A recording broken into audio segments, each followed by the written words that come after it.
Hello friends, आज सभी का स्वागत है साउदी ज्ञान चैनल में। तो जैसा कि हम कल बात कर रहे थे, सारी चीज़ों के बारे में हमने बात किया था। कल इम्यूटेबल के बारे में बात किया था, क्या हुआ था, डिस्ट्रीब्यूटर चेन ऑफ ब्लॉकचेन के बारे में बात किया था, ये सारी चीज़ों के बारे में बात किया था। डिस्ट्रीब्यूटेड लीजर के बारे में बात किया था। फिर से बता दो रहा, डिस्ट्रीब्यूटेड लीजर जो है उसे आप अच्छे से एक बार देख लेंगे, क्योंकि वो एग्ज़ाम में आने के बहुत चांसेस हैं। और इम्यूटेबल मैं एक बार फिर से रिवाइज करता हूँ। इम्यूटेबल कहता है कोई भी ब्लॉकचेन में कोई भी ट्रांजेक्शन आप कर देते हैं तो उसके बाद क्या होगा कि उस ट्रांजेक्शन को कोई भी चेंज नहीं कर सकता, आप भी चेंज नहीं कर सकते हैं, खुद जो उसने ट्रांजेक्शन करा है वो भी चेंज नहीं किया जा सकता, वो भी नहीं कर सकते हैं। जो ट्रांजेक्शन एक बार हो गई वो समझो हो गई, उसे कोई भी चेंज नहीं करा जा सकता है। हर डाटा एक दूसरे से चेंज में लिंक होता है। अगर बीच में आप कोई भी ट्रांजेक्शन में आप अटैक करने की कोशिश करेंगे, मान लो आपने इस डाटा पे अटैक करने की कोशिश करा है कोई भी किसी ने भी, तो इस ब्लॉक में अगर किसी ने अटैक करने की कोशिश की तो जितने सारे आगे ब्लॉक्स इनके अटैच हैं, जिनके चेन में जितने ब्लॉक्स इनके आते हैं, वो सारे के सारे ब्लॉक्स इनवैलिड हो जाएंगे। मतलब कि ये ट्रांजेक्शन करने से मना कर देगा कुछ वक्त के लिए, ये सारे के सारे इनवैलिड हो जाएंगे। तो अब आगे बढ़ते हैं आज के टॉपिक्स में। आज की टॉपिक जो है वो काफ़ी इंपॉर्टेंट होने वाली है। एग्जाम के पॉइंट ऑफ व्यू से भी ये क्वेश्चन हैजिंग क्या होती है ये जरूर पूछी जाती है, हो सकता है पूछ लिया जाए। What is hedging in blockchain, describe the characteristics of hedging. तो ये क्वेश्चन हो सकते हैं आपके एग्जाम में देखने को मिल जाए। तो इसे चलिए अच्छे से देखते हैं। ज़्यादा कुछ करने की जरूरत नहीं, आपको सुनने अच्छे से, आपको सारी की सारी चीज़ें बहुत अच्छे से समझ में आएंगी। हैजिंग क्या करता है ना, कि आपने कोई भी ट्रांजेक्शन करा तो हैजिंग क्या करता है कि उस ट्रांजेक्शन को ट्रांसफॉर्म कर देता है कैरेक्टर्स में, दूसरे कैरेक्टर्स में। जैसे कि आपने कुछ भी कैरेक्टर एक कैरेक्टर कराया तो उसे वो इनक्रिप्ट कर देगा, वो दूसरे दूसरे वर्ड्स में उसे चेंज कर देगा, उस वैल्यू को चेंज कर देता है कम्प्लीटली। हैज़ वैल्यू भी देखेंगे यहाँ पर, has value transaction is encrypted given by has value. तो जो भी आपने ट्रांजेक्शन कराया, ABCD कुछ भी ट्रांजेक्शन कराया, उसे इसमें उसे ब्लॉकचेन में हैज़ वैल्यू में कन्वर्ट कर दिया जाता है। Has value is a unique identifier, और हैज़ वैल्यू को हम लोग यूनिक आइडेंटिफायर के नाम से जानते हैं। अगर कभी भी कुछ भी ढूंढना हो तो ये यूनिक आइडेंटिफायर होता है। हर हैज़ वैल्यू, जो भी हैज़ वैल्यू जनरेट होगी, अगर आपने आज एक हैज़ वैल्यू जनरेट हुआ है, आपने ए ट्रांजेक्शन किया है, कोई भी हैज़ वैल्यू जनरेट हुई है, तो दूसरे बार अगर आप ए टाइप करेंगे, ए मैसेज किसी को ट्रांजेक्शन करेंगे, तो वो हैज़ वैल्यू सेम जनरेट नहीं होगी, वो हैज़ वैल्यू डिफरेंट जनरेट होगी। ऐसा नहीं है कि आपने ए भेजा था ट्रांजेक्शन में तो किसी के पास जो ब्लॉक में सेव हुई थी, वो मान लो ए भेजा था आपने तो ZXY सेव हुई थी 3 वर्ड्स की।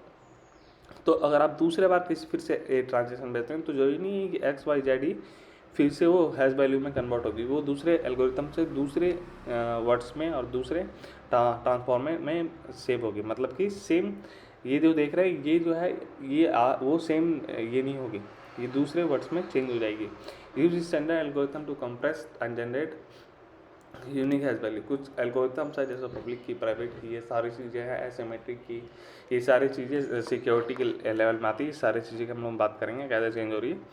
तो यहाँ पर देखिए, कोई भी हैज़ वैल्यू, अगर कोई भी ट्रांजेक्शन आप करते हैं हैज़ वैल्यू, तो अगर ए भी ट्रांजेक्शन करते हैं, या फिर आप 10 वर्ड्स की करते हैं, या फिर 1 वर्ड्स की करते हैं, तो जो हैज़ वैल्यू बनेगी ना, वो सेम वर्ड्स की बनेगी। या हैज़ वैल्यू जिसने आप जो आपने ट्रांजेक्शन कराया है, वो कितना भी छोटा वर्ड्स हो या कितना भी बड़ा वर्ड्स हो, जो हैज़ वैल्यू जनरेट होगी उस सेम लेंथ की होगी।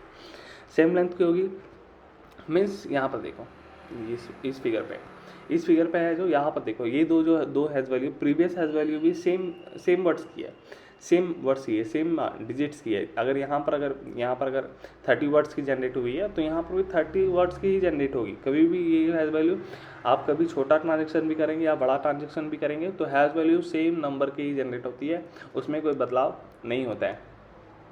तो इस easy to compute hash value, you can't track back the encrypt data with the hash value। अगर hash value एक बार जनरेट हो गई तो उसके बाद आप चाह के भी उस hash value को कन्वर्ट नहीं कर सकते हैं अपने मैसेज के रूप में। वो कन्वर्ट हो गई मतलब हो गई, उसमें कोई चेंजेस नहीं है। Infeasible modify without changing the hash value. Infeasible to find the message that has the same hash value, और ये भी इम्पॉसिबल है कि जिसका भी जो भी हैज़ वैल्यू है उस सेम हैज़ वैल्यू दोबारा जनरेट हो जाए। जैसे कि मैंने आपको पहले बताया कि जो एक बार हैज़ वैल्यू जनरेट हो गई वो जनरेट हो गई, और ना ही आप उसी हैज़ वैल्यू से सेम ट्रांजेक्शन आप दोबारा भी करेंगे तो जो हैज़ वैल्यू जनरेट होगी वो डिफरेंट हैज़ वैल्यू जनरेट होगी, उस सेम हैज़ वैल्यू जनरेट नहीं होगी। No matter the size of input string data and the length of its output is always fixed. मतलब क्या है, मैंने जैसे आपको बताया कि कोई मैटर नहीं करता है कि आपकी जो लेंथ है जो साइज ट्रांजेक्शन की, वो जो इनपुट की उसकी स्ट्रिंग कितनी बड़ी है या कितनी छोटी है, जो भी हैज़ वैल्यू जनरेट होगी वो ऑलवेज फिक्स साइज की होती है। तो आगे बढ़ते हैं। उम्मीद करते हैं आपको हैज़ वैल्यू बहुत अच्छे से समझ में आ गया होगा। कुछ और चीज़ देख लेते हैं इसमें हम। तो उसके बाद आता है पब्लिक की क्रिप्टोग्राफी। इसे मुझे लगता है कि आज हमें यहीं पर रोकना चाहिए, क्योंकि हैज़ वैल्यू जो है उसे और भी अच्छे से हमें पढ़ने की ज़रूरत है, और उसके बाद हम जाएंगे पब्लिक की क्रिप्टोग्राफी में। उसके बाद काफ़ी चीज़ें हैं हमें पढ़ने के लिए।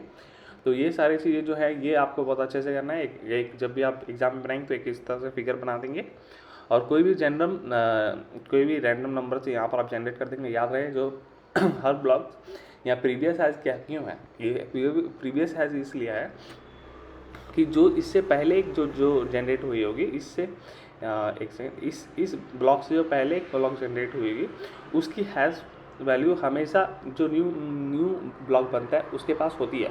जैसा कि मैंने आपको बहुत पहले शुरू क्लास में समझाया था, अगर आपने शुरू क्लास मिस कर दिया तो उसे ज़रूर देखेंगे।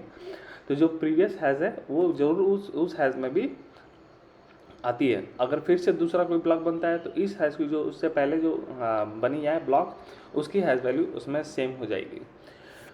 तो चैनल को ज़रूर सब्सक्राइब कर ले। कि कोई भी प्रॉब्लम हो, कहीं भी कोई सवाल छूट जाता है मुझसे, कोई किसी भी प्रकार की कोई भी ऐसी चीज़ जो मैं समझाने में असमर्थ रहा आपको, तो उसके लिए आप कमेंट ज़रूर कर सकते हैं।